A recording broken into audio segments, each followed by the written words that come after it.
Hola, buenas noches, María Alejandra, ¿cómo estás? Buenas noches, Javier. Bien, sé cómo están. Muy bien, gracias. María Alejandra, gracias por aceptar la invitación de participar en este canal digital.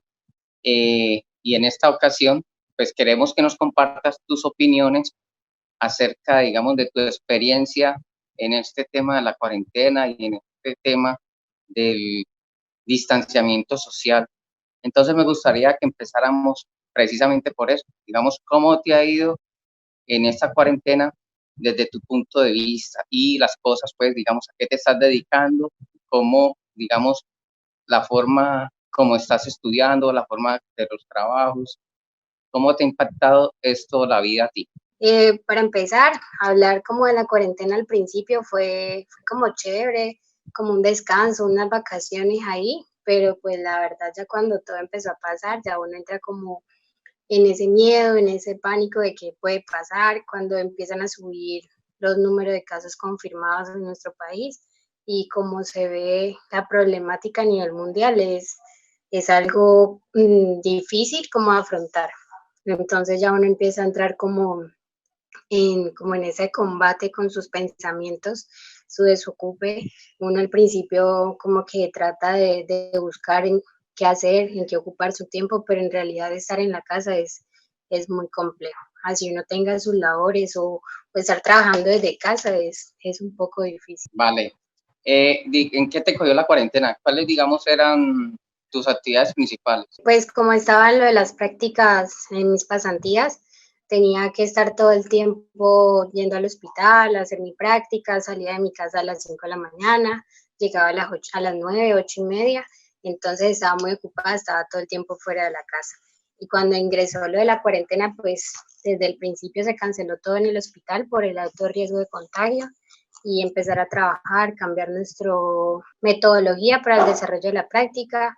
Entonces todo el tiempo fue capacitaciones con Secretaría de Salud, reconocimiento de las áreas que vamos a intervenir, una ficha que había que llenar, una plataforma. Entonces al principio fue como, vuelvo y le repito, fue chévere porque no estaba ocupado, pero ya después de que usted aprendió, se capacitó, ya entró como el desocupo y sin saber uno qué hacer.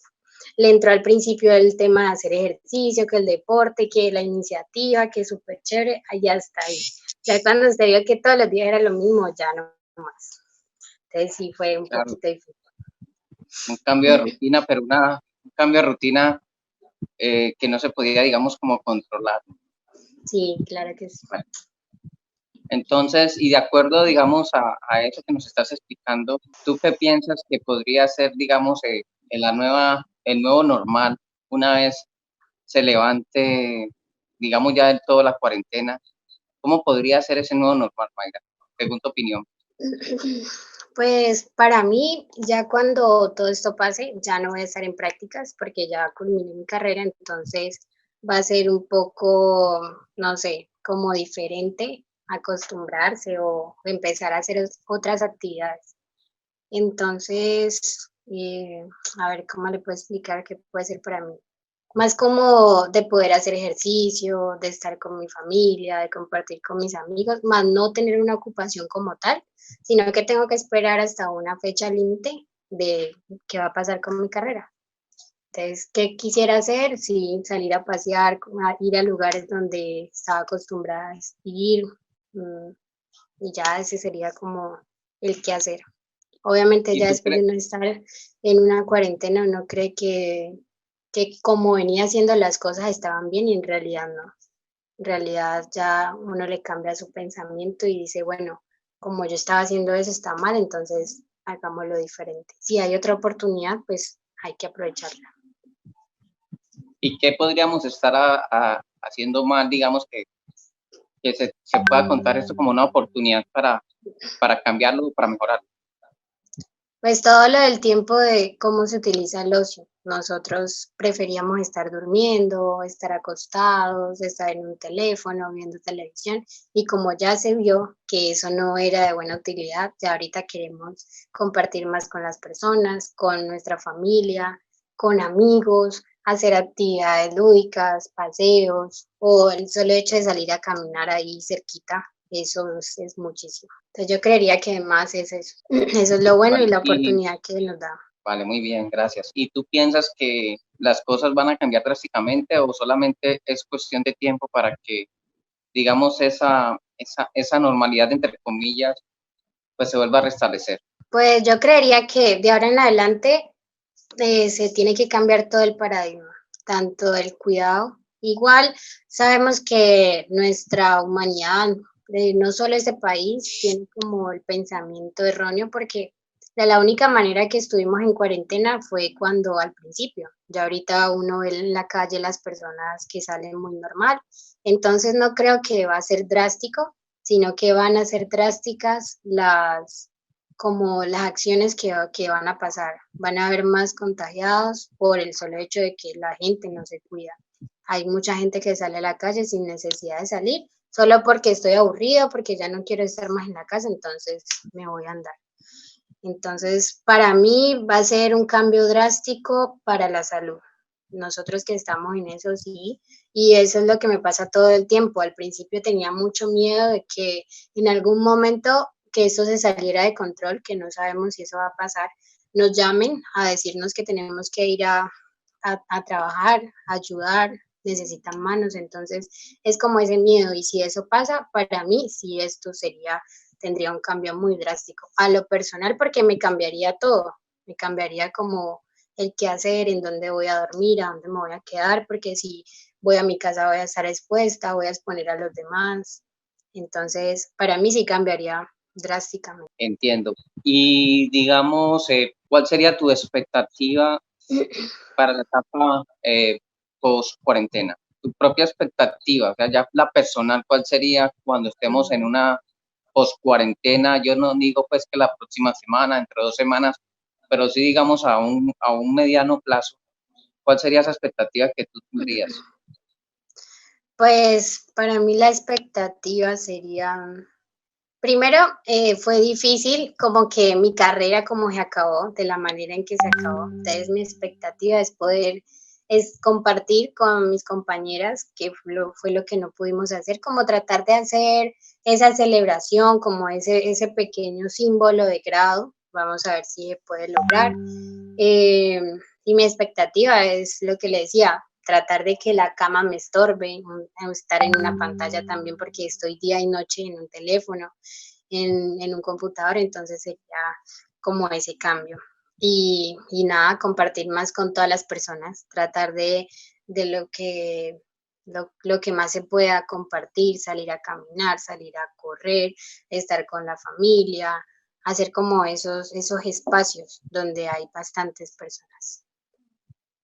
Ya vale. Y ya para terminar pues, la entrevista, Mayra, y dándote las gracias anticipadamente, ¿cuál podría ser, digamos, desde tu punto de vista como persona y como enfermera, esa recomendación que se le podría brindar a otras personas? Pues inicialmente seguir con todo el proceso de nuestro lavado de manos constante, que ojalá si esto me pasara, si llegara una vacuna y este virus pues ya no pueda estar más con nosotros, o sea, va a estar, pero pues que no nos genere daño.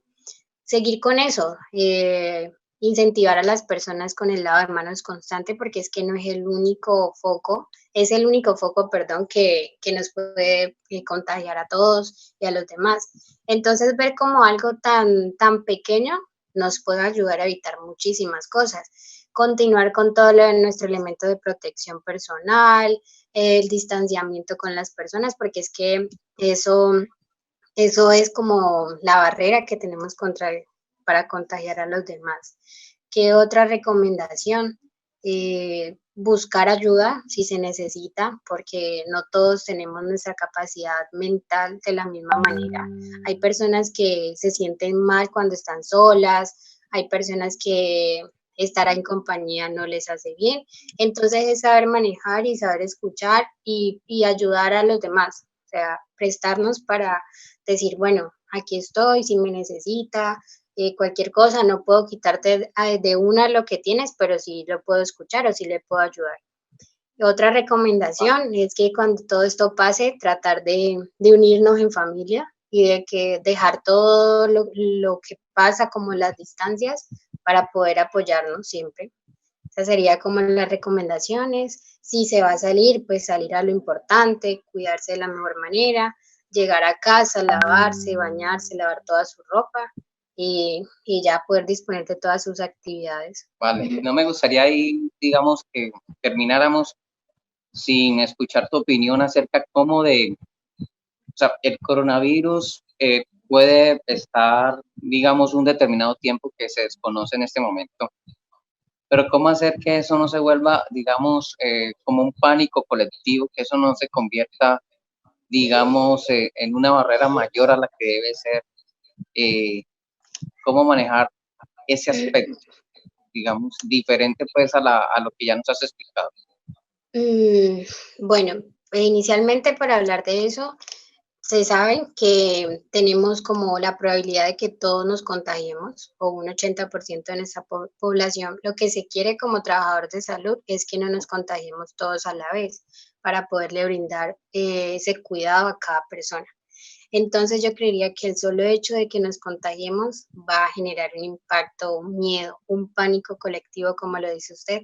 Entonces es un tema muy difícil que hay que volver a hablar sobre el cuidado personal, el higiene de manos, los elementos de protección, porque muchas veces todos dicen, ah, pero es que lo mismo, pero es la única barrera y es lo que ayuda a que eso no nos contagie.